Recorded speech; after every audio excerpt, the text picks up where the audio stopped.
Welcome to Lecture 14, Science and Pseudoscience. Pseudoscience is a system of beliefs and practices that claim to be scientific, but lack the methods of science. By studying some of the extreme pseudoscience, we can see the commonality that these have. There is no real clear distinction between what makes something a science and what makes something a pseudoscience. This leads to a demarcation problem. The demarcation problem, well, if there's no cutoff line that this makes us a science and this makes us a pseudoscience, then it's meaningless to talk about that. That's the demarcation problem. But this fuzziness, where one ends and one begins, doesn't mean that we can't speak of each of these in meaningful ways. The real key to recognize science or pseudoscience is to recognize the features of pseudoscience. One of the main features in pseudoscience is they tend to work backwards. They have their theory and then they go to find evidence to prove their theory. They rationalize away or justify any other theories. They find rationalizations to get rid of disconfirming evidence. They come up with special pleading to get rid of disconfirming evidence. And typically pseudosciences, they fail to try and prove their theories incorrect. They automatically assume their theory is correct and try to look for data to prove their theory correct, rather than look at all of the data and then really analyze their theory according to all the data, and then intentionally, that is on purpose, try and create an experiment to disprove their theory. They fail to address alternative theories.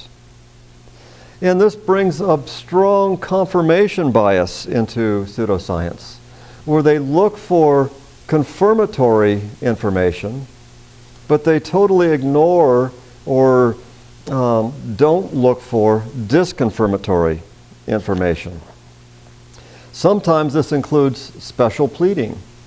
Special pleading could be, well, there's a conspiracy of the medical world that's going to inhibit the advertisement. They don't want to study this product. The pharmaceutical companies can't make any money on this, so they're actively repressing my product.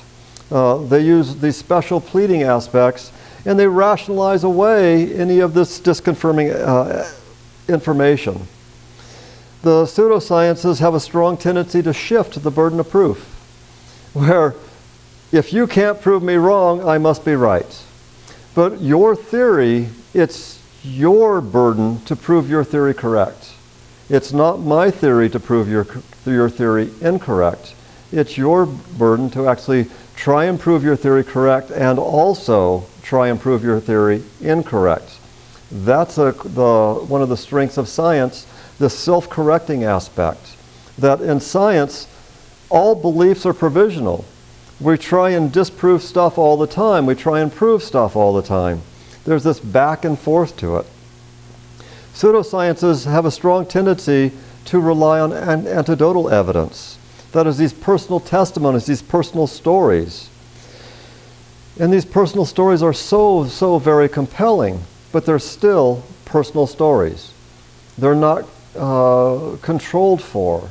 So it's bringing up these wonderful personal emotional stories. And also it happens to be the survivors that tell the personal stories, not the ones who have passed on. Pseudoscience tries to avoid the harder evidence, the evidence that can actually be reached out and touched, the very hard evidence, and rely on the anecdotal evidence. They fail to control for what else was done. Control for those other variables.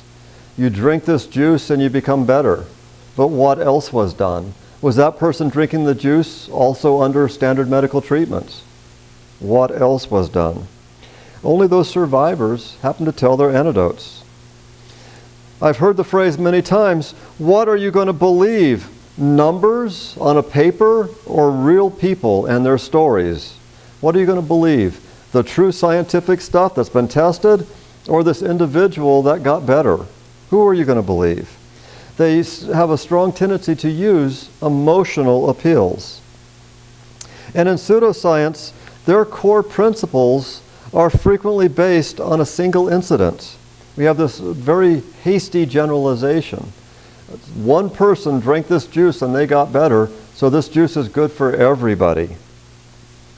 Chiropractic medicine is a great example that the whole core principle of chiropractic medicine is based on one single incident, where one individual manipulated the spine and the neck area, and that individual they manipulated also happened to recover hearing.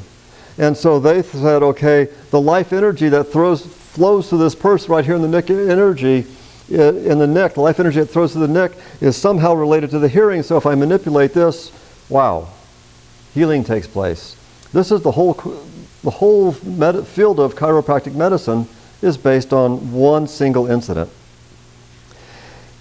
Frequently, pseudoscience will bring up the concept of life energy. It's a very pre-scientific idea, but yet it's the foundation of many, many pseudosciences, like acupuncture, Reiki, chiropractic medicine, and even homeopathy. Now, life energy that term was used in science, but it was used as a placeholder until we really knew what we were talking about. It's similar to, in astrophysics, we talk about dark matter. Dark matter is just a term. It really has no meaning right now. It's a placeholder until we figure out what it is. And once it gets figured out, that term will be replaced with actually what dark matter is. But right now, it's just a placeholder, similar to what life energy used to be.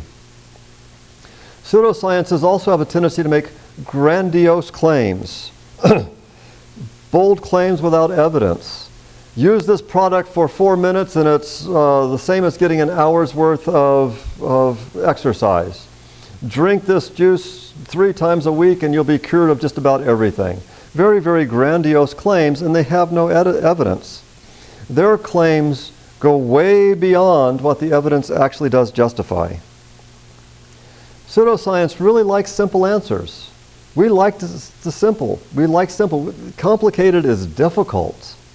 And just as human beings, we like simple. There's frequently in pseudoscience a theory of everything. That this one thing is a theory of the cause for all illnesses. Very common in pseudoscience, the cause or the cure for all illnesses.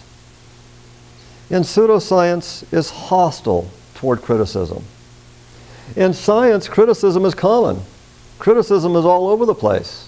If you're going to work in science and develop your scientific theories and publish your studies, you have to develop a very thick skin, because there are going to be people right and left trying to disprove you. And some of them, well. Most scientific theories do not hold up. They're criticized, and people come up with studies that disprove that theory. And that's one of the great strengths of science, is all of these other people being very harsh and very critical, trying to disprove what you think is true. And you have to be comfortable with this lack of certainty in order to rethink your hypothesis. Rethink, okay, maybe I was wrong. Look at all these other people. Go back and look at my study. What did I do wrong? And try and reproduce this. Science is very, very harsh and critical. It takes these critical thinking skills to really evaluate the belief systems. That frequently pseudoscience will bring in claims of conspiracy.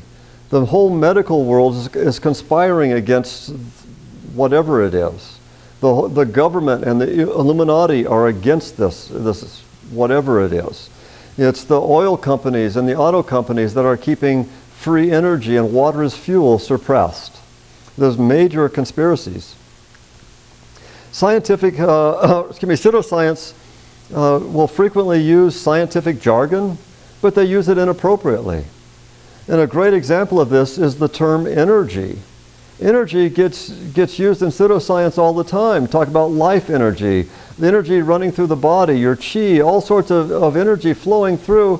Pseudoscience has used this wonderful term energy, but in science, energy means a very, very specific thing, and in pseudoscience it has not been defined about what it means, about how it can be measured. It doesn't even really exist, it's just there. And pseudosciences fail to progress. Science is constantly working on improving their theories. Their theories are constantly growing and changing. New information is coming in, new ways of studying, we have new technology, and yet in a pseudoscience like psi, precognition, remote viewing, telepathy, we haven't even figured out whether these things exist or not. The same studies are going on. The same studies showing the same results. There's not even a good theory about any of this, so how this might even possibly work. They're totally and absolutely stagnant. And pseudosciences do a lot of anomaly hunting. When you look at large amounts of data, there are going to be anomalies. There are going to be clusters. There are going to be things that don't fit in well. And pseudoscience picks these out and goes, oh, your theory must be wrong because look at these anomalies. But in large numbers, there is always anomalies. They are there. Science will have to deal with them sooner or later. And as their theories become more and more accurate, these anomalies have a tendency to fit into the theory very well. There's a reason for them to be an anomaly.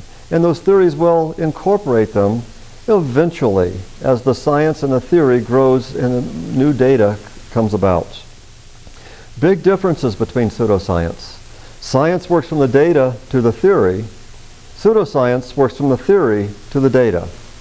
Science looks at both the confirmatory evidence and also the disconfirmatory evidence. Doesn't leave either of those out.